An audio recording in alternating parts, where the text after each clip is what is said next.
Our row crop pathologist at NC State, Dr. Lindsay Thiessen, has an excellent resource available for growers to aid in identification of soybean seedling diseases. That's available on both the Soybean Extension Portal and also the Pathology Extension Portal through NC State Extension. One of the questions that arise as we think about planting soybeans earlier is, do I need a fungicidal seed treatment? Over the past 4 or 5 years, we summarized some data that Dr. Dunphy and his team generated on various non-foliar yield enhancement products. And one of those was fungicidal seed treatments. We looked at a couple fungicidal seed treatments over 4 or 5 years that totaled about 15 environments across North Carolina, and it was concluded that a fungicidal seed treatment did not impact soybean yield.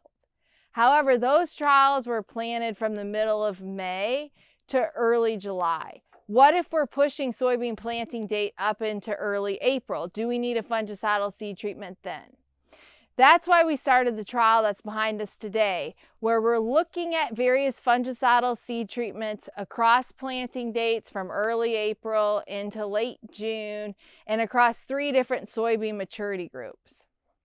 We also had this research in 2019. We had one site in Beaufort County, and across the state last year, we saw an impact of these fungicidal seed treatments on soybean stand. In Beaufort County specifically, if you averaged over planting date maturity group, the use of a fungicidal seed treatment protected soybean stand by on average about 15,000 plants per acre. With how wet and cool it had been in spring 2020, I was definitely anticipating that again we might see a large impact of fungicidal seed treatment on soybean stand. However, at this site and other sites in the state, we've seen a very minimal impact of the use of a fungicidal seed treatment on soybean stand this year. One of those reasons might be that this site has low seedling disease pressure. Another reason is that we have a new research planter. In the past, we've been using a cone drill, which dribbled the seed out, but now we've got a new vacuum planter that more precisely places the seed from seed to seed spacing and also has more uniform depth. So that could be another contributing factor for why we're seeing less of an impact of fungicidal seed treatment on soybean stand this year. Last year, at 2 sites where we harvested yield, we did see a yield protection of 6 to 7 bushels per acre from the use of a fungicidal seed treatment. And at one of those sites, there was no impact on soybean stand. How can that be? I called our pathologist, Dr. Lindsay Thiessen, who's a collaborator on this project, and she said that some seedling diseases can infect soybean plants without killing them. So there may be benefits that aren't realized in stand.